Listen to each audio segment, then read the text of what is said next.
தம்மை பற்றி அவதூறு கிளப்பிய நபர் மீது கடும் நடவடிக்கை எடுக்கப்படும் என நடிகை த்ரிஷா தெரிவித்துள்ளார்.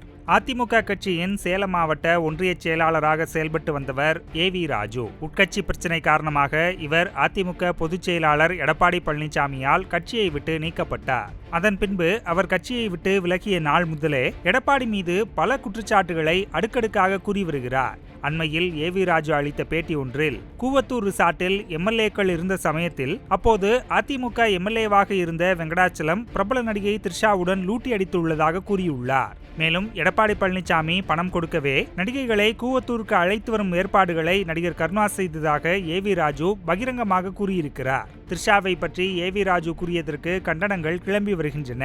இதுகுறித்து நடிகை த்ரிஷா தனது சமூக வலைதள பக்கத்தில் கண்டனம் தெரிவித்து பதிவு ஒன்றை வெளியிட்டுள்ளார். அதில் கவனம் ஈர்ப்பதற்காக எந்த அளவுக்கும் கீழே இறங்கக்கூடிய நபர்களை பார்ப்பதற்கே அருவருப்பாக உள்ளதாக கூறியுள்ள த்ரிஷா, தம்மை பற்றி அவதூறாக பேசியவர் மீது சட்ட ரீதியான நடவடிக்கை எடுக்கப்படும் என ஆதங்கத்துடன் தெரிவித்துள்ளார். செய்திகளை உள்ளது உள்ளபடி தெரிந்து கொள்ள ரெஃப்ளெக்ட் நியூஸை சப்ஸ்கிரைப் பண்ணுங்க.